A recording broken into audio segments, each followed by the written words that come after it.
ছাপড়া গ্রামে সুরেশ নিজের ছেলে নিখুর সাথে থাকতেন।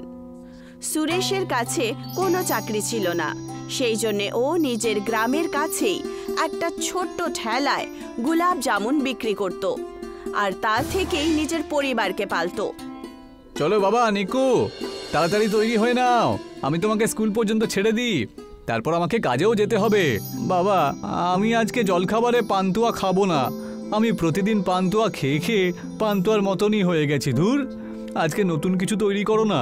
আরে নতুন আর কি তৈরি করব, তুই তো জানিসই যে আমার কাছে না বেশি পয়সা আছে আর না বাড়িতে এমন কোনো জিনিস আছে যে তোর জন্য আমি আলাদা জলখাবার তৈরি করতে পারি। আর তোর পান্তুয়া খেতে কি অসুবিধে বলতো? আরে সমস্যা হলো এটাই যে এখন আমার পান্তুয়া একদম ভাল লাগে না। তুমি যদি আমাকে নতুন কিছু না খাওয়াতে পারো তাহলে আমি না খেয়ে স্কুলে চলে যাব। আর আমাকে স্কুলে ছেড়ে দেওয়া আসার কোনো দরকার নেই, আমি নিজেও যেতে পারি স্কুলে।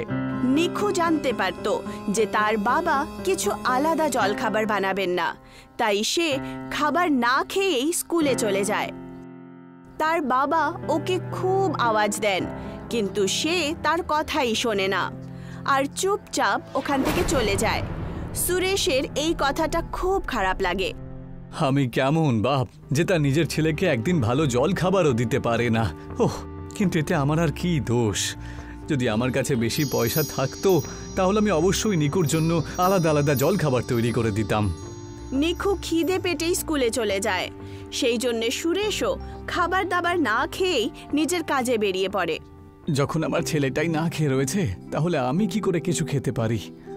সুরেশ চৌমাথায় নিজের ঠেলা লাগিয়ে দেয় আর পান্তুয়া বানানো শুরু করে দেয়। এসো দাদারা দিদিরা, গরম গরম পান্তুয়া খেয়ে যাও। সুরেশ খুব আওয়াজ লাগায়, কিন্তু তা সত্ত্বেও তার দোকানে কেউ পান্তুয়া খাওয়ার জন্য আসছিলই না আর ও খুব উদাস হয়ে পড়ে। আজকের দিনটাই দেখছি খারাপ। সকালবেলায় ছেলেটা মাথা গরম করে খালি পেটে স্কুলে চলে গেল, আর এখন দিন পার হতে চলেছে কিন্তু একটা গ্রাহক আমার কাছে আসেনি। এইভাবে কিভাবে সংসার চলবে? এখন আমাকেও নতুন কিছু ভাবতে হবে। বাজারে আজকাল নতুন ধরনের মিষ্টি এসে গেছে, তাহলে লোকেরা কেন আমার ঠেলা গাড়িতে পান্তুয়া খেতে আসবে? অন্যদিকে নিখু খিদে পেটেই স্কুলে চলে যায় আর তার খিদের চোটে খুব খারাপ অবস্থা হলো। তার সমস্ত বন্ধুরা সকালবেলা জল খাবারের কথাই বলছিল আর তার সাথে ঠাট্টা করছিল। আজ তো আমি সকালে পিৎজা খেয়েছিলাম, খুবই টেস্টি ছিল। আমার বাবাও পিৎজাই অর্ডার করেছিল, ডেলিভারিওয়ালা আসতে দেরি করেছিল, কিন্তু যখন আমি পিৎজা খেলাম আমার সমস্ত রাগ শান্ত হয়ে গেল। আমি তো পিৎজা থেকে পনির খুঁজে খুঁজে খেয়েছিলাম। আর তুই কোন পিৎজা খেয়েছিলি? আমার তো ম্যাকারনি পিৎজা ছিল, আর সেটাও কম টেস্টি নয়। আমার ইচ্ছে হচ্ছিল পিৎজা খাওয়ার পর তার বক্সটাও খেয়ে নি। ওদের দুজনের কথা পাশে দাঁড়িয়ে থাকা নিখু শুনছিল, আর এইসব শোনার পর তার মুখে জল চলে আসে। তক্ষুনি সিম্মির নজর পড়ে তার ওপর, আর ও নিখুকে জিজ্ঞাসা করে, আরে নিখু, একা একা কি ভাবছিস? বল, তুই আজ জল খাবারে কি খেয়েছিস? নিখু কিছুই বলতে পারে না। ততক্ষণে রিয়া তার ঠাট্টা করতে করতে বলে, খেয়েছে নিশ্চয় বাবার বানানো বাসি পান্তুয়া। আর এমনিতেও নিখু সবসময় এটাই খায়, তাহলে আজ আলাদা কি করে খাবে? রিয়ার এই কথার পর নিকুর মন খুব দুঃখিত হয়, কিন্তু ও কিছুই বলে না। আর ও সিম্মিকে জিজ্ঞাসা করে, এই পিৎজাগুলো খেতে আবার কেমন হয়? সেগুলো কি সত্যি সত্যিই খুব ভালো টেস্টি হয় যেরকমটা তোমরা বলছিলে? হ্যাঁ, পিৎজা সত্যি খুব টেস্টি হয়, আর তার মধ্যে অনেক ধরনের ফ্লেভারসও হয়। কিন্তু তুই এসব কেন জিজ্ঞেস করছিস? তুই কখনো পিৎজা খাসনি নাকি? না, আমি আজ পর্যন্ত খাইনি পিৎজা। কোনো ব্যাপার না, নিজের বাবাকে বলিস যে তুই পিৎজা খাবি, উনি তোর জন্য বানিয়ে দেবেন। সিম্মির কথা শোনার পর নিখুর মনে পিৎজা খাওয়ার খুব উৎসাহ হয়। এখন ও তাড়াতাড়ি বাড়ি যেতে চাইছিল, আর বাড়িতে গিয়ে নিজের বাবাকে পিৎজা কেনার জন্য বলতে চাইছিল। ও ছুটি হওয়ার জন্য খুব অপেক্ষা করছিল, আর ছুটি হওয়ার পরই ও দৌড়ে বাড়ি চলে আসে। বাবা, আমার খুব খিদে পেয়েছে, আমাকে তাড়াতাড়ি খেতে দাও। ঠিক আছে বাবা, তুমি ততক্ষণ হাত পাটা ধুয়ে নাও। আমি যতগুলো পান্তুয়া আজকে তৈরি করেছি একটাও বিক্রি হয়নি, তাই আজকে আমরা দুজন পান্তুয়াই খাবো। তারপর আবার পান্তুয়ার নাম শুনে নিক্ষু খুব রেগে যায়। আমি পান্তুয়া খেতে চাই না, আমি পিৎজা খেতে চাই। আর আজকের পর থেকে তুমি পান্তুয়ার নাম একদম নেবে না আমার সামনে। এই পান্তুয়ার নাম শুনে শুনে আমার মাথা খারাপ হয়ে গেছে। আমার বন্ধুরা আমাকে পান্তুয়া নামে খুব রাগায়, বুঝেছো? কিন্তু বাবা, পিৎজার দাম যে অনেক বেশি, আর আমার কাছে ততটুকুই পয়সা আছে যে আমি একটা ছোট্ট পিৎজাও কিনতে পারবো না। আমি সেসব জানি না। আমি পিৎজা খেতে চাই মানে খেতে চাই, ব্যাস। না হলে আমি কিচ্ছু খাবো না। তাতে যদি আমি সারাদিন খালি পেটে থাকতে হয় তাই হোক। নিক্ষু পিৎজা খাওয়ার জেদে দাঁড়িয়ে থাকে। সুরেশ জানতো যে ওর কাছে পয়সা কড়ি নেই, তা সত্ত্বেও ও নিজের জমা করা টাকা পয়সা নিয়ে পিৎজা কেনার জন্য চলে যায়। নিক্ষু আজ সকালে কিছু খায়নি। আমি যদি পিৎজা নিয়ে না যাই তাহলে ও সারা রাত কিছু খাবে না। কিন্তু আমার কাছে সবে মাত্র 100 টাকা পর্যন্ত নেই। তবে যাই হোক, আজকে আমি নিক্ষুকে পিৎজা খাইয়েই থামবো। সুরেশ অনেকক্ষণ হাঁটার পর বাজার পৌঁছে যায়, আর বাজারে যাওয়ার পর সোজা পিৎজাওয়ালার দোকানে চলে যায়, যেখানে অনেক ভিড় ছিল। সুরেশের কাছে কম টাকা ছিল, তাই তার সাহসী হচ্ছিল না যে সে দোকানের ভেতরে গিয়ে পিৎজা কিনবে। ও ভিড় কম হয়ে যাওয়ার অপেক্ষা করছিল। অনেকক্ষণ পর্যন্ত দাঁড়ানোর পর ওখানে ভিড় কম হয়ে যায়, আর সুরেশ ভেতরে চলে যায়। আমাকে একটা পিৎজা দিন না। কোন পিৎজা?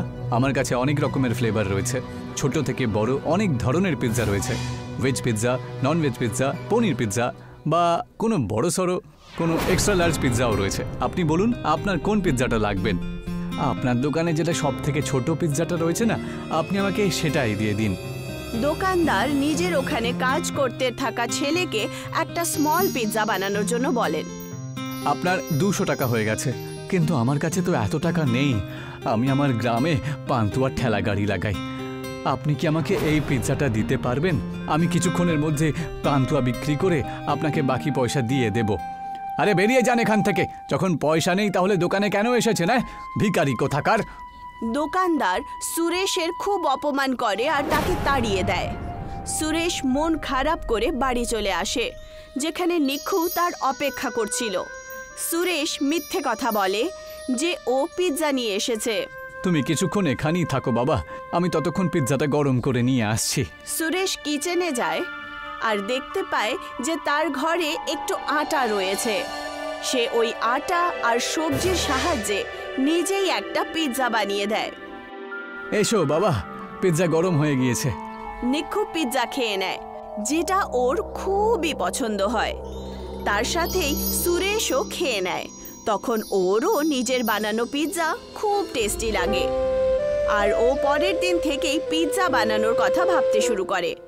ও আটা আর সবজির সাহায্যে পিৎজা বানিয়ে দেয়।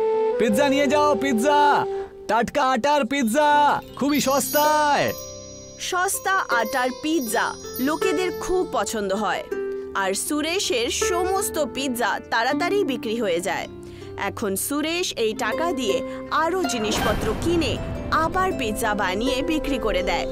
তাড়াতাড়ি সমস্ত লোকেদের সস্তা আটার পিৎজার ব্যাপারে জানতে পেরে যায়, আর সমস্ত লোকেরা তার কাছে পিৎজা খাওয়ার জন্য চলে আসে। এটা দেখার পর বাকি পিৎজাওয়ালারা সুরেশের সাথে ঈর্ষা শুরু করে আর তার দোকান বন্ধ করার জন্য চিন্তা ভাবনা করে। ও তো আমাদের দোকানটাই বন্ধ করে দিল। যবে থেকে ও এসেছে আমাদের কাছ থেকে আর কেউ পিৎজাই কিনছে না। এবার আমি ওর পিৎজার সাথে ওর পান্তুয়া মিশিয়ে দিয়ে খিচুড়ি বানিয়ে দেব। ওই দোকানদার চুরি চুরি ওখানে এসে সুরেশের বানানো সমস্ত পিৎজায় তারই পান্তুয়া মিশিয়ে দেয়, আর গ্রাহকদের তামাশা দেখার জন্য দোকান থেকে একটু দূরে গিয়ে লুকিয়ে পড়ে। একটা পিৎজা দাও তো। সুরেশ তাকে পিৎজা দিয়ে দেয়। ওই মিষ্টি পিৎজা খাওয়ার পর তার সেই মিষ্টি পিৎজাটা খুব ভালো লাগে। এই মিষ্টি পিৎজা তো নোনতা পিৎজার থেকে বেশি ভালো দেখছি। সুরেশ দেখতে পায় যে তার সমস্ত পিৎজায় পান্তুয়া মিশিয়ে আছে।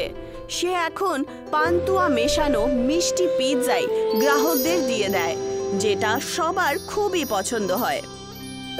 দোকানদারের এই চালটা উল্টো হয়ে যায়, আর সুরেশের মাথায় আইডিয়া আসে মিষ্টি পান্তুয়া পিৎজা বানানোর। দেখতে দেখতেই সুরেশ সমস্ত এলাকায় পান্তুয়া পিৎজা প্যালেসের নামে ফেমাস হয়ে যায়। লক্ষণপুর নামের একটা গ্রামে সুষমা নিজের ছেলে আর বর রামদুলালের সাথে থাকত। সুষমার বর বিকলাঙ্গ ছিল, এই কারণে সুষমাই বাড়ির দেখাশোনা করত। সেই জন্যে সুষমা ঘর চালানোর জন্য নিজের ভাগ্নে করণের সাথে জিলিপির দোকান চালাতো। করণ খুব ঝগড়ালু আর কিপটে টাইপের লোক ছিল। সবসময় লোকেদের সাথে ঝগড়া আর সবসময় রাগেই থাকতো। ও নিজের মামার সমস্ত জমি আর ঘরবার নিতে চাইছিল। বাবু করণ, যাও গিয়ে দোকান খোলো, আমি অন্য কাজে ব্যস্ত আছি।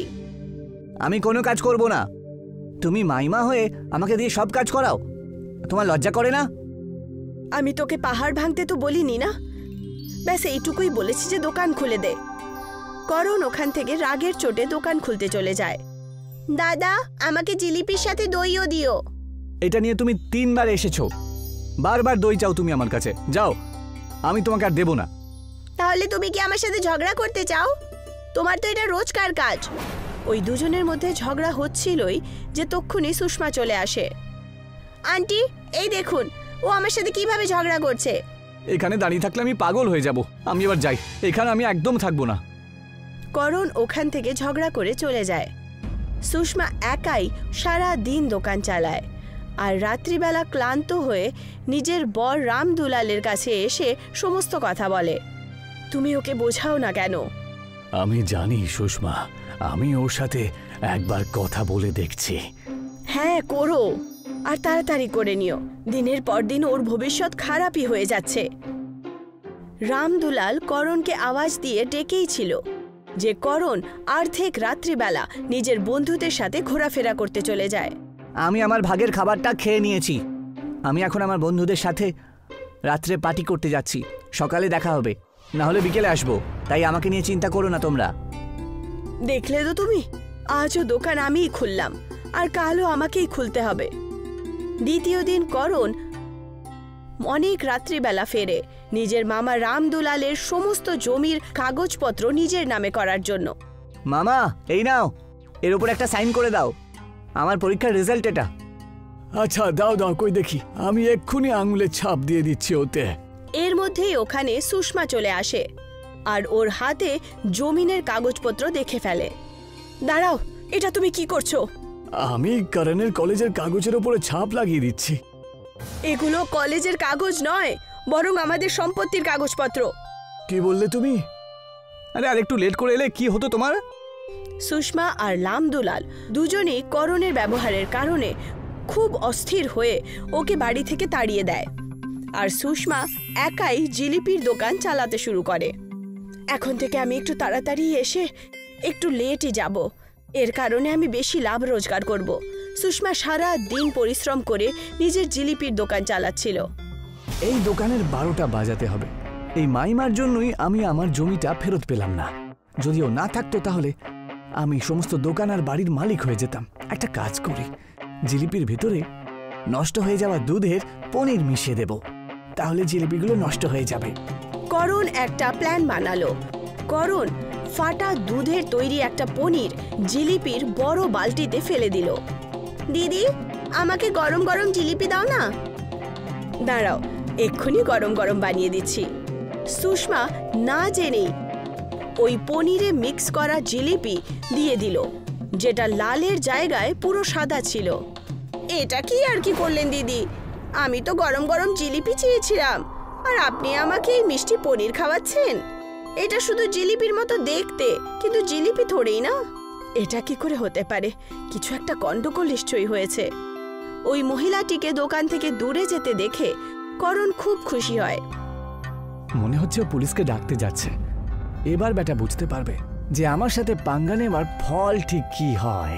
তক্ষুনি ওখানে রামদুলাল নিজের ছোটবেলার বন্ধুদের সাথে চলে আসে।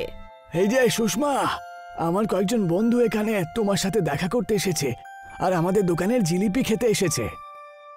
আরে বাহ, এটা তো খুব ভালো কথা। আগে আপনার দোকানে জিলিপির ব্যাপারে আমি অনেক শুনেছি।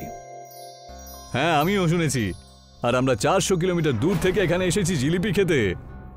সুষমাকে জিলিপির মধ্যে পনির ফেলার কথাটা মনে পড়ল, কিন্তু যারা এসেছিল তাদের জেদ আর উৎসুকতার কারণে সুষমা ওদেরকে গরম গরম পনিরের জিলিপি বানিয়ে দিয়ে দিল। আপনার এখানকার জিলিপি একটু অদ্ভুত খেতে লাগছে আমার। মনে হয় আজকে সুষমা একটু অন্য রকমের জিলিপি বানিয়েছে। জিলিপিগুলো দেখতে সাদা হতে পারে, কিন্তু খেতে সুস্বাদু হবে। আর ওদের জিলিপি খাওয়ার আগেই ওখানে করণ চলে আসে। হ্যাঁ হ্যাঁ, খান খান। এনার এই জিলিপির কারণেই তো অনেক গ্রাহক পালিয়ে গেছেন, আর কিছুক্ষণ পরে আপনারাও পালিয়ে যাবেন। আগে ও হলো আমার ভাগনা, সবসময় উল্টো পাল্টা কথা বলে। আপনারা জিলিপি খান না। আর যেই মাত্র রামদুলালের ছোটবেলার বন্ধুরা জিলিপি খেলো, ওই পনির মিক্স করা জিলিপি ওরা খেয়ে অবাক হয়ে যায় আর বলেন, বাহ বৌদি বাহ, কি জিলিপি বানিয়েছেন আপনি। জিলিপি কম, রসমালাই বেশি মনে হচ্ছে। হ্যাঁ সত্যি, জিলিপিগুলো দারুণ খেতে। আজ থেকে আপনি আপনার এই দোকানের নামটা পাল্টে দিয়ে পনির জিলিপি নাম দিয়ে পনির জিলিপি নামটা রাখুন, তারপর দেখবেন অনেক বেশি লাভ হবে। কি সত্যি? আমি তো জানতাম না এসব কি করে হলো। কি বললেন আপনি? জিলিপি খেতে ভালো লাগছে? করণ ওদের কথায় বিশ্বাস করতে পারল না, আর ও নিজেরই মিশিয়ে দেওয়া পনিরের জিলিপি নিজেই খেতে লাগলো। যেই মাত্র জিলিপি খেলো ওর ভালো লাগলো। আর এটা তো সত্যি দারুণ খেতে, কিন্তু সবাই মাইমার প্রশংসা কেন করছেন? এই পনির জিলিপি আমি তৈরি করেছি, কারণ এর মধ্যে পনির তো আমিই মিশিয়েছিলাম। এবার দেখলে তোমরা আমার কামাল। সুষমা সব কথা বুঝে গেছিল। তক্ষুনি ও বলল, তুই চাইতি যে আমাদের জিলিপির দোকান বন্ধ হয়ে যাক আর আমরা রাস্তায় চলে আসি, তাই না? সুষমা, এইসব আলোচনা অতিথিদের সামনে আমাদের করা উচিত নয়। আর যেই মাত্র সমস্ত আত্মীয়রা চলে গেল, করণ নিজের মামা রামদুলালকে বলল, মামা, তুমি আমাকে জমি জায়গা কিছুই দিলে না। আমি শুধু এইটুকুই চাই যে আপনি আমাকে এই দোকানটা দিয়ে দিন, আর এখন থেকে আমি এখানে পনির জিলিপি বানাবো। আমাদেরকে দোকান দেওয়ায় কোনো অসুবিধা নেই, কিন্তু তুমি কি দোকান ভালো করে চালাবে? তুমি সে নিয়ে চিন্তা করো না। যদি আমি দোকান ভালো করে চালাতে না পারি, তাহলে তুমি এসে দোকানটা কেড়ে নিও। আচ্ছা ঠিক আছে, আমরা এমনটাই করব। করণ দিন রাত পরিশ্রম করে নিজের পনিরের জিলিপির দোকানে কাজ করতে থাকে, কিন্তু করণের বন্ধুরা, যাদের সাথে ও রাত দিন ঘোরাফেরা করত, তারা এই কথায় একদমই খুশি ছিল না। আর ওদের মধ্যে একটা ভালো বন্ধু ওকে এসে বলল, চল করণ, যাই আমরা। তোদের সঙ্গে আমি আর যেতে পারবো না, আমাকে আমার দোকানটা সামলাতে হবে যে। মামা মাইমা ভরসা করে আমাকে দোকানটা দিয়ে দিয়েছে। করণের কথা না মানায় ওর বন্ধুরা ওর ওপরে রেগে যায়, আর ওরা তার দোকানকে নিয়ে দুষ্পরিকল্পনা করে, আর একজন বাবার সহায়তা নিয়ে ওর দোকানের ওপর টোটকা মানে কালো জাদু করে দেয়। করণের দোকানে না হওয়ার কারণে ও বাবার দেওয়া তাবিজ পনির জিলিপির দোকানে টাঙিয়ে দেয়। এবার হবে আসল খেলা। যখন আমরা নষ্ট হয়েছি একসাথে, তাহলে ও কেন একা উন্নতি করবে? এই মাদুলিটা কিসের? হয়তো সুষমা এখানে রেখেছে, আমি এটা আমার হাতে বেঁধে নিই। আর যেই মাত্র রামদুলাল ওই তাবিজ নিজের গলায় বাঁধল, তক্ষুনি ও হুইল চেয়ার থেকে দাঁড়িয়ে পড়ল। মানে ওই কালো জাদুর কারণে উনি একদম ঠিক হয়ে গেলেন, আর উনি আবার হাঁটতে শুরু করলেন। এ কি, আমি তো হাঁটতে পারছি, আমার পা দুটো ঠিক হয়ে গেল। এই মাদুলিতে জাদু আছে। হায় ঈশ্বর, আপনাকে কোটি কোটি ধন্যবাদ। ওখানেই দূরে দাঁড়িয়ে থাকা করণের বন্ধু সবকিছু দেখছিল, আর দেখে ও খুব অবাক হলো। আর তারপর ওই বাবার কাছে গেল। বাবা ওকে বলল, তুমি এটা চিন্তা করলে কি করে যে তোমাদের মতন পাজি ছেলেদের আমি এইভাবে সাহায্য করব? অনেক বছর আগেকার একটা ঘটনা। ওই দোকানের একটি মেয়ে আমার খিদে মিটিয়েছিল, আমাকে জিলিপি খাইয়েছিল, সেই জন্য আমি এই উপকার করেছি। এখন থেকে যে ওর দোকানের পনির জিলিপি খাবে, সে সবসময় খুব ভালো থাকবে, আর তার রোগও ঠিক হয়ে যাবে। আমাকে ক্ষমা করে দিন সাধু বাবা, আমার মনের মধ্যে পাপ ঢুকে গেছিল। আর সেরকমই হলো। ওনার জাদুই পনির জিলিপি প্রচণ্ডভাবে প্রসিদ্ধ হলো। করণের পরিশ্রমের কারণে ওর মামা মামিও ওর ওপর গর্বিত ছিল। এখন সবাই একসাথে মিলেমিশে থাকতে শুরু করে। দমাদমপুর গ্রামে রাজেশ তার স্ত্রী রেখার সাথে থাকতেন। রাজেশ নিজের ছেলে পুনিতের সাথে সিঙ্গারার দোকান চালাতেন। রাজেশের সিঙ্গারার দোকানের সামনে তার ছোটবেলার বন্ধু মুন্নার মাটির ভাঁড়ের চায়ের দোকান ছিল। রাজেশ মুন্নার কাছে সব সময় দেখা করতে যেত। কি খবর মুন্না? তোমার এই ভাঁড়ের চায়ের দোকান এত দেরি করে খুললে কেন আজকে? আরে এর কারণে যে আমাকে আমার বউয়ের বাজে চা খেতে হলো। ক্ষমা করে দাও কীর্তন দাদা, আমার শরীরটা একটু খারাপ ছিল, সেই জন্য দোকানটা খুলতে আমার একটু দেরি হলো।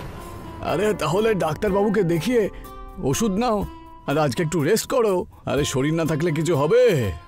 আগে আমি ওষুধ নিয়ে নিয়েছি, কিন্তু আজকে কি ব্যাপার, কোনো গ্রাহক দেখতেই পাচ্ছি না। আরে কি করে হবে, প্রণীত যে আজকে নিজের বন্ধুর বিয়েতে গেছে গো। দোকানে সিঙ্গারা তো ওই বানায়, তাই যখনই ও আসবে তখন দোকানে আবার সিঙ্গারা বানিয়ে আবার বিক্রি করবে। ততক্ষণে ওখানে প্রণীত চলে আসে। মুন্না কাকা, একটা চা দিন না, একটু তাড়াতাড়ি দিন, কারণ দোকানে মিষ্টি তৈরি করতে যেতে হবে। একটা কাজ করো, তুমি গিয়ে সিঙ্গারা তৈরি করা শুরু করো, আমি তোমার দোকানে পাঠিয়ে দেব। হ্যাঁ, এটা ভালো হবে। আচ্ছা তাহলে তুই যা, আমি নিয়ে আসছি। প্রণীতের যাওয়ার পর মুন্না রাজেশকে বলে, আপনার ছেলেটা কিন্তু খুবই পরিশ্রমী, সারাদিন দোকান চালায়, খুব পরিশ্রম করে ও। এই কথাটা আমি খুব ভালোই জানি। চাটা এবার দাও, আমি নিয়ে যাই, তোমার সাথে বিকেলে দেখা করব, দিয়ে গল্প হবে খুব। প্রণীত নিজের সিঙ্গারার দোকানে দিন রাত পরিশ্রম করত। সারা দিন সিঙ্গারা বানিয়ে ওগুলো বিক্রি করার কাজ করত। কিন্তু এই ব্যাপারে প্রণীতের বন্ধু মংলু খুব হিংসে করত, কারণ তার সিঙ্গারার দোকান খুব ভালোই চলছিল আর মংলুর মিষ্টির দোকান সব সময় খালিই থাকত। বাবু মংলু, কোথায় আছিস? এই দেখ, প্রণীত তোর জন্য সিঙ্গারা পাঠিয়েছে। আগে আমি এক্ষুনি আসছি। আরে এর কি দরকার ছিল, আমি ওর কাছে গিয়ে দেখা করে নিচ্ছি। মংলু সঙ্গে সঙ্গে প্রণীতের দোকানে যায়। মনে হচ্ছে ভালোই কেনাবেচা হচ্ছে, ফ্রিতে সিঙ্গারা বিক্রি করছো। আরে না না, সেরকম কোনো ব্যাপার না, আসলে আজকে কয়েকটা সিঙ্গারা একটু বেশি তৈরি করেছিলাম, তাই ভাবলাম তোমাকে দিয়ে দিই। আমি সব জানি, তুই এইসব ইচ্ছে করেই করিস আমাকে নিচু করার জন্য। তোর সিঙ্গারার দোকান আমার মিষ্টির দোকানের থেকে বেশি ভালো চলে, সেই জন্য। আরে আমি এরকম করতে চাই না, তুমি ভুল ভাবছো। এই চুপ কর তো, আর নিজের কাজ কর। মংলু প্রণীতের দোকানে ওর সাথে ঝগড়া করার পর ওখান থেকে চলে যায় আর গিয়ে একটা জঙ্গলে গিয়ে বসে পড়ে। এই ব্যাটা প্রণীতটা নিজেকে কি মনে করে? মানছি ভালো সিঙ্গারা তৈরি করে, কিন্তু আমার মিষ্টিও তত খারাপ নয়, ওর একটা ব্যবস্থা করতেই হবে। মংলু নিজের মনেই কথা বলছিল, তক্ষুনি ওখানে গোলু চলে আসে, যে ওই গ্রামের একজন চোর ছিল আর জেল থেকে কিছুদিন আগেই ছাড়া পেয়ে বেরিয়েছিল। আরে গোলু দাদা, তুমি জেল থেকে কবে ছাড়া পেলে? আর এখানে এই বাগানে কি করছো? আরে আমি গত সপ্তাহে এসছি, আর আমি চুরি করব না, এবার থেকে সাধারণ মানুষের মতন বাঁচবো। আরে সাধারণ জীবনে অনেক গন্ডগোল রয়েছে, বুঝলে? এমন কেন বলছো তুমি? হ্যাঁ, কি হয়েছে তোমার? মংলু গোলুকে নিজের সমস্ত সমস্যা বলে দেয় আর গোলু ওকে বলে, এই সামান্য ব্যাপার, হ্যাঁ, যা গিয়েও সিঙ্গারার মধ্যে কিছু একটা মিশিয়ে দে, তাহলেই হয়ে গেল। মানে পেট খারাপ হওয়ার ওষুধ মিশিয়ে দে, তারপর দেখবি সারা গ্রামের লোক ওর সিঙ্গারা খেয়ে খালি জমির দিকে ছুটবে হাঁকতে, তখন খুব মজা হবে। এটা একটু বেশি বাড়াবাড়ি হবে না? দেখ, আমি তোকে উপায়টা বলে দিলাম, এবার তুই কি করবি না করবি তোর ব্যাপার। গোলুর কথাটা ঠিকই, আমি ও সিঙ্গারাতে ওষুধ মিশিয়ে ওর পুরো দোকানটা তুলে দিয়েই ছাড়বো। মংলু নিজের বাড়িতে সারা রাত সেই ভাবনাতেই ছিল আর গোলুকে কিছু টাকা দিয়ে প্রণীতের সিঙ্গারার দোকানে গিয়ে ওষুধ মেলানোর জন্য বলে। আজকে মদের ব্যবস্থা তো হয়েই গেল, ওর সিঙ্গারাতে ওষুধ মিশিয়ে দেব আর তারপর বিকেলে সেইটা পেটে ঢেলে শুয়ে পড়বো। একেই তো বলে জীবন। আহা, যেন স্বর্গ, দারুণ লাগছে। গোলু প্রণীতের সিঙ্গারার দোকানে গিয়ে ওষুধ ছিটিয়ে দেয়। সেই দিন সিঙ্গারার দোকানে অনেক বিক্রি হয়, লোকেরা দূর দূর থেকে এসে ওষুধ মেলানো সিঙ্গারা খেতে শুরু করে দেয়। দেখলি মা, আজকে আমাদের সিঙ্গারা খুব বিক্রি হয়েছে। ঈশ্বর আমাদের ওপর এইভাবে আশীর্বাদ করুক আর দোকানটা ভালো করে চলুক। দুজন কথা বলছিলই তক্ষুনি কিছু লোক পেটের ব্যথা নিয়ে ওখানে চলে আসে। এটা তুমি সিঙ্গারাটা কি মিশিয়ে দিয়েছো? আমার বাড়িতে সব জল শেষ হয়ে গেছে, বারবার আমাকে জমিতে যেতে হচ্ছে। তোমার সিঙ্গারা খুবই খারাপ ছিল। আমার পুরো পরিবার বাথরুমের চক্কর লাগাতে লাগাতে ক্লান্ত হয়ে গেছে। কি মিশিয়েছো তোমার সিঙ্গারার মধ্যে? আমি তো এমনিতেই পাতলা, তার উপরে এই পাতলা পায়খানা হতে হতে আরো পাতলা হয়ে গেছি। ওষুধওয়ালা সিঙ্গারা খেয়ে পুরো গ্রামের লোকেদের পেট খারাপ হয়ে গেছিল। আর এই সব কারণেই প্রণীতের সিঙ্গারার দোকান এখন চলা বন্ধ হয়ে গেল। আজকের পর থেকে তোমার দোকানে আর কেউ আসবে না, সবাই মিষ্টি খাবে, কেউ সিঙ্গারা খাবে না। প্রণীতের দোকান না চলার কারণে মঙ্গলুর মিষ্টির দোকান খুব ভালো চলতে শুরু করে। এই ব্যাপারে প্রণীত চিন্তিত হয়ে মুন্নার চায়ের দোকানে পৌঁছায়। কি আর বলি মুন্না কাকা, সবকিছু বেশ ভালোভাবেই তো চলছিল, আর আজ আমার কি অবস্থা হয়েছে দেখো। বাবা, এরকম তো জীবনে হতেই থাকে, আর উঁচু চিন্তাধারা। মুন্না কাকুর মুখে এই সাধারণ জীবনের কথা শুনে প্রণীত ওখানে নিজের বাবাকে ডেকে পাঠায়। বাবা, এখানে এসো, আমার কাছে আমাদের দোকানটা রক্ষা করার একটা উপায় রয়েছে। কি উপায় আছে বাবা? তুমি তো খুব ভালো খিচুড়ি বানাও। আচ্ছা, আমরা যদি এখন থেকে খিচুড়ির ব্যবসা করি, যাদের যাদের পেট খারাপ হয়েছে না, তারা যদি খিচুড়ি খায় ভালো হবে, আর তারা হালকা খাবারও খেতে পারবে, আর আমাদের যে ব্যবসাটা নষ্ট হয়েছে সেটাও ঠিক হয়ে যাবে, তাই না? বাহ বাছা বাহ, কি ভালো উপায় বের করেছিস, আমরা তাই করব। আচ্ছা, আমিও কি এর মধ্যে যুক্ত হতে পারি? আমি আমার ভাঁড়ে চা বিক্রি করবো এর মধ্যে। আরে হ্যাঁ হ্যাঁ, এটা আবার জিজ্ঞাসা করার কি আছে? তুমি নিশ্চয় আমাদের ভাঁড়ের খিচুড়ির দোকানে চলে আসবে চা বিক্রি করতে, বুঝেছো? রাজেশ, মুন্না আর প্রণীত সেই দিনই নিজেদের কুল্লার খিচুড়ির দোকান খুলে দেয়, আর রাজেশ খিচুড়ি বানিয়ে প্রণীতকে দেয়। প্রণীত ওগুলোকে মাটির ভাঁড়ে রেখে লোকেদের বিক্রি করতে শুরু করে। এসো এসো, ভাঁড়ের খিচুড়ি বিক্রি করো, যার যার পেট খারাপ হয়েছে এখানে চলে এসো, আর এই খিচুড়ি খেয়ে যাও, প্রথম দিনে ফ্রিতে চিকিৎসা। হ্যাঁ বাচ্চা, প্রথম দিনে ফ্রিতে চিকিৎসা করে খুব ভালো করেছো। আজকে যদি কারোর পেট ঠিক হয়ে যায় তাহলে কাল থেকে আমাদের গ্রাহক বেড়ে যাবে। প্রথম দিনই ভাঁড়ের খিচুড়ি খুব বিক্রি হয়, তাদের গ্রাহকরাও খুব খুশি হয়। যেমন যেমন লোকেরা জানতে শুরু করে যে ভাঁড়ের খিচুড়ি খাওয়ার কারণে তাদের পেট পরিষ্কার হয়ে যাবে, তারা প্রণীতের খিচুড়ির দোকানে যেতে শুরু করে। আমাকে আমার পুরো পরিবারের জন্য খিচুড়ি প্যাক করো, আর এইবার একটু বেশিই দিও। দেখতে দেখতেই প্রণীত, মুন্না আর রাজেশের ভাঁড়ের খিচুড়ির দোকান খুব ভালো চলতে শুরু করে। দুজন বাবা ছেলে আর মুন্না ভাঁড়ের খিচুড়ির দোকান ভালো করে চালাতে শুরু করে। তোমাদের অশেষ ধন্যবাদ যে তুমি আমাকেও তোমাদের ভাঁড়ের খিচুড়ির অংশ করেছো। এটা তো আমাদের কাছে সৌভাগ্যের ব্যাপার যে আমাদের ওপরে যখন বিপদ এসে পড়েছিল তখন আপনি আমাদের সঙ্গে ছিলেন। এই সব কিছু দেখে গোলু আর মঙ্গলু নিজের মাথা পেটাতে শুরু করে।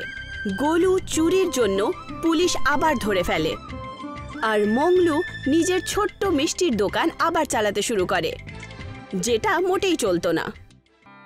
পুষ্পা একজন মোচি ছিল। আসুন বাবু আসুন, নিজের জুতো আর চটি ঠিক করিয়ে নিন। আসুন বাবু আসুন। পুষ্পা অনেক পরিশ্রম করত, কিন্তু তার রোজের ইনকাম 100 টাকার ওপরে হতো না। এই 100 টাকা রোজের খরচায় চলে যেত, তাই ও কোনো টাকাই বাঁচাতে পারত না। পুষ্পার বউ মুন্নি সবসময় তাকে বলতো, তুমি এই জুতো চটি ঠিক করার কাজ ছেড়ে দাও আর অন্য কোনো কাজ করে নাও। এই কাজ করে আমি আমাদের ঘর চালাতে পারবো না। একটু ভবিষ্যতের ব্যাপারে ভেবে দেখো, আমাদের মেয়েও বড় হচ্ছে, তার বিয়ের জন্য টাকা পয়সা কোত্থেকে আসবে? ভবিষ্যতের আমার অনেক চিন্তা হচ্ছে। আরে ভবিষ্যৎ নিয়ে তুই এত চিন্তা কেন করিস? আমি আছি তো, যে করেই হোক আমি টাকা পয়সা জোগাড় করে আমাদের মেয়ে মায়ের বিয়ে দিয়ে দেব। আমার ভাই রমেশ সরকারি চাকরি করে, ও নিশ্চয়ই আমাদের সাহায্য করবে। পুষ্পা নিজের ভাই রমেশের উপরে অনেক ভরসা ছিল, কিন্তু রমেশ পুষ্পার ব্যাপারে মোটেই ভাবতো না। রমেশ পুষ্পার সাথে কথা বলতেও লজ্জা পেত। কিরে রমেশ, কোথায় যাচ্ছিস? অনেকদিন পর দেখা হলো যে। কতবার বলেছি তোকে আমি, যখন আমি রাস্তা দিয়ে যাব তখন আমার সাথে কথা বলবি না তুই। তুই হলি একটা মুচি আর আমি একজন সরকারি অফিসার। তোকে দাদা বলতেও আমার লজ্জা হয়। তুই এটা ভুলে যাস না রমেশ, যে আমাদের বাবাও মুচির কাজই করতো। তোর পড়াশোনার জন্য বাবা সমস্ত সম্পত্তি বিক্রি করে দিয়েছিল, আর এখন তোর আমাকে দাদা বলতে লজ্জা লাগে বুঝি? ওহো, সেই পুরনো একঘেয়ে কথা বলছিস। আমার সময় নষ্ট করিস না তো, আমি যাচ্ছি। একদিন পুষ্পার মেয়ে মায়া স্কুল থেকে ফিরে এলো। কি হয়েছে মা, এত তাড়াতাড়ি ফিরে এলি কেন? এখনো তো 8টাও বাজেনি। বাবা, স্কুলের লোকেরা বলছে যে আগে ফিস জমা করো, তখনই স্কুলে ঢুকতে দেবে। স্কুলের ফিস? পুষ্পা রমেশের কথা ভাবলো। ও মনে মনে ভাবলো যে রমেশ তার নিশ্চয়ই হেল্প করবে। পুষ্পা রমেশের বাড়ি গেল আর নিজের দুঃখের কথা তাকে বলতে লাগলো। রমেশ পুষ্পার খুব অপমান করলো আর ওকে নিজের বাড়ি থেকে তাড়িয়ে দিল। তুই এখান থেকে চলে যা, আর আমার কাছে একদম আসবি না। তোর মেয়ে পড়াশোনা করতে পারছে না, তার জন্য আমি কি করব? আমি কি তোদের ঠেকা নিয়ে বসে আছি? পুষ্পার খুব খারাপ লাগলো। যখন ও বাড়ি ফিরছিল তখন ওর মাথায় রমেশের কথাগুলো ঘুরতে লাগলো। হঠাৎ করে পুষ্পা রোড পার করতে করতে একটা কারের সঙ্গে ধাক্কা খেয়ে গেল। যখন পুষ্পার চোখ খুলল তখন ও নিজেকে হাসপাতালে পেল। আমি এখানে কি করে পৌঁছলাম মায়া? বাবা, তোমার অ্যাক্সিডেন্ট হয়ে গেছিল, একজন অচেনা লোক তোমাকে হাসপাতালে পৌঁছে দিয়েছিল। হাসপাতালের বিল চোকানোর জন্য আমার সমস্ত গয়না বিক্রি হয়ে গেল। আমার কাছে শুধু 1000 টাকাই বেঁচে আছে। এই টাকা খরচা হয়ে গেলে তাহলে জানি না কি হবে। তুই আমাকে বাড়িতে নিয়ে চল, আমি বাড়িতে ওষুধ খেয়ে ঠিক হয়ে যাব। তিনজনই বাড়ি ফিরে এলো। মা, আমার খুব খিদে পেয়েছে। বাড়িতে অনেক দিন ধরে খাবার রান্না হয়নি। মুন্নি, তুই মায়ার জন্য কিছু নিয়ে আয় যা, অনেকদিন ধরে কিছু খাইনি। মুন্নি মায়াকে 10 টাকা দিল। তুই নিজেই বাইরে গিয়ে কিছু একটা খেয়ে নে। মায়া বাইরে গেল আর 1 ঘন্টা অবধি ফিরল না। মুন্নি আর পুষ্পা তার জন্য চিন্তা করতে লাগলো। মুন্নি, একটু দেখায় না মায়া গেল কোথায়? মুন্নি বাইরে খুঁজতে যাওয়ার আগেই মায়া বাড়িতে ফিরে এলো। এত দেরি হলো কেন মা? বাবা, আমি জিলিপি কিনতে গেছিলাম। বাজারে জিলিপির অনেকগুলো দোকান আছে, আর প্রত্যেক দোকানে অনেক ভিড় থাকে। মনে হয় আমাদের গ্রামের লোকেরা জিলিপি খুব পছন্দ করে। শোনো গো, আমার মাথায় একটা আইডিয়া এসেছে। ভগবান না চাইলে কোনো দুর্ঘটনা যদি হয়ে যায় তাহলে পয়সা কোত্থেকে আসবে? তাই তুমি মোচির কাজটা বন্ধ করে দাও আর আমরা জিলিপি বিক্রি করার কাজ শুরু করে দিই। কিন্তু এর আগে তো আমি কোনোদিনও জিলিপি বানাইনি। আরে, তাতে আবার কি আছে? ওটা তো আমরা শিখে নেব। মুন্নি আর পুষ্পা একদিন জিলিপি কেনার বাহানায় বাজারে গিয়ে জিলিপির দোকানে গেল আর ওরা দেখলো যে জিলিপি কিভাবে বানানো হয়। এটা তো জানতে পেরে গেছি যে জিলিপি কি করে বানাতে হয়, কিন্তু জিলিপি বানানোর জন্য যে জিনিস লাগবে সেগুলো কেনার জন্য টাকা কোথায় পাবো? আমি আমার ভাইয়ের কাছে 5000 টাকা উধার নিয়ে নিচ্ছি। দুঃখের দিনে তোমার শালা তো কাজে আসবে।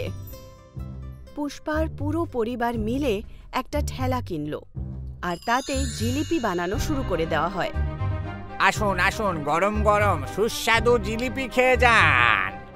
একবার খেলে বারবার খেতে হবে আপনাদের।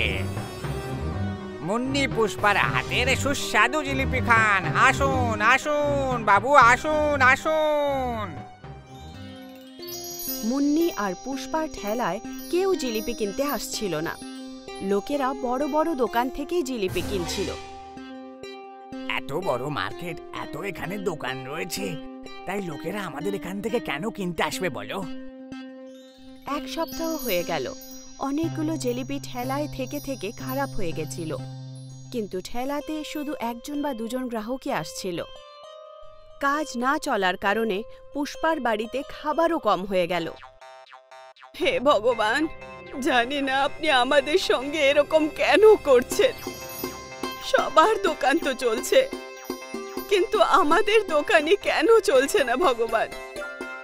মা, বাবা, আমাদের কিছু একটা নতুন করতে হবে, যাতে গ্রাহকরা আমাদের দোকানের দিকে আকর্ষিত হবে। নতুন মানে কি? এরকম কিছু যাতে বাজারে আমাদের দোকানের প্রচার হয়। কেননা আমরা মিষ্টি জিলিপির জায়গায় টক জিলিপি বিক্রি করি। টক জিলিপি তার মানে? বাবা, মিষ্টি জিলিপি তো সবাই বিক্রি করছে, আমরা টক জিলিপি বিক্রি করব। তাহলে যেরকম তোমার মনে হলো যে টক জিলিপির কি মানে, সেরকমই লোকেরাও টক জিলিপির প্রতি আকর্ষিত হবে আর আমাদের দোকান চলে যাবে। কিন্তু সোনা, টক জিলিপি আমরা বানাবোটা কি করে? জিলিপি টক করার তো অনেক উপায় রয়েছে। আমরা একটা কাজ করি, ময়দাতে দই মিশিয়ে দেব, তাহলেই জিলিপি টক হয়ে যাবে। এর সাথে আমরা এই কথাটা একটা সিক্রেটই রাখবো যে আমরা ময়দায় দই মিলিয়েছি। যদি লোকেরা এটা জেনে যায় যে আমরা টক জিলিপি কি করে বানাই, তাহলে অন্য দোকানদাররাও টক জিলিপি বানানো শুরু করে দেবে আর আমাদের বিক্রি কম হয়ে যাবে। তুমি একদম ঠিক বলেছ। পরের দিন পুষ্পা পুরো বাজারে ঘোষণা করে দিল, শুনুন শুনুন শুনুন, আমার দোকানে এসো আর এই প্রথমবার টক জিলিপি খেয়ে যাও। অনেকজন লোক টক জিলিপির নাম শুনে আকর্ষিত হলো। তারা জানতে চাইছিল যে টক জিলিপি খেতে কিরকম হয়। পুষ্পা আর মুন্নির এই টক জিলিপি প্রথমবারেই সুপারহিট হয়ে গেল। লোকেরা 1-1 কিলো জিলিপি কিনে নিল। কেউ পুষ্পাকে জিজ্ঞেস করত যে তোমরা জিলিপিতে কি মেশাও? তখন পুষ্পা জবাব দিত, বাবা, এটা হলো একটা সিক্রেট, তুমি বরং কবজি ডুবিয়ে জিলিপি খাও। কিছুদিন অবধি সবকিছু ঠিক চলছিল, কিন্তু তারপর পুষ্পা আর মুন্নির ওপর একটা কষ্টের সৃষ্টি হলো। গ্রামে চেতন নামের একজন লোক ছিল। পুষ্পার আগে লোক সব থেকে বেশি চেতনের দোকান থেকে জিলিপি কিনত। চেতন পুষ্পার বিরুদ্ধে উল্টো পাল্টা বলতে শুরু করে দিল। এই শোনো শোনো শোনো, পুষ্পা আর ওর স্ত্রী ময়দাতে বিষাক্ত পদার্থ মেশাচ্ছে, আর সেই জন্যই তো জিলিপিগুলো টক হয়ে যায়। আর এই টক জিলিপি কিন্তু স্বাস্থ্যের পক্ষে একেবারেই ভালো নয়। এই প্রচারের কারণে পুষ্পার দোকানে ভিড় কম হতে লাগলো। পুষ্পা দোকানে যে সমস্ত গ্রাহক আসতো সবাইকে বলতো, আমরা আমাদের জিলিপিতে কোনো বিষাক্ত পদার্থ মেশাই না। তাহলে তোমরা সবাইকে বলো না কেন যে জিলিপিতে কি মেশাও? মুন্নি আর পুষ্পা যখন এক রাত্রিবেলা বসেছিল, তখন মুন্নি পুষ্পাকে বলল, মনে হয় এখন আমাদের সিক্রেট আমরা বেশি দিন অবধি গোপন রাখতে পারবো না। আমাদের সবাইকে বলতে হবে যে আমরা জিলিপিতে কি মেশাই। কিন্তু তারপর যে সবাই আমাদের মতন টক জিলিপি বানাতে শুরু করবে। কিন্তু বিষাক্ত জিনিস মেলানোর কারণে আমাদের বিজনেসই খারাপ হয়ে যাবে। পরের দিন মুন্নি দোকানের বাইরে একটা পোস্টার লাগিয়ে দিল, যার মধ্যে লেখা ছিল, আমরা ময়দার মধ্যে দই মিলিয়ে জিলিপি বানাই, তাই আমাদের জিলিপি টক হয়। তারপর বাজারে সবাই ময়দায় দই মিলিয়ে জিলিপি বানাতে শুরু করলো। কিন্তু তা সত্ত্বেও পুষ্পার দোকানের বিক্রি কম হলো না, কারণ টক জিলিপি বানানো শুরু তো পুষ্পাই করেছিল। লোকেরা জানতো যে শুরু যে কোনো একজন করে, আর তার পেছনে চলার লোকেরা অনেক হয়।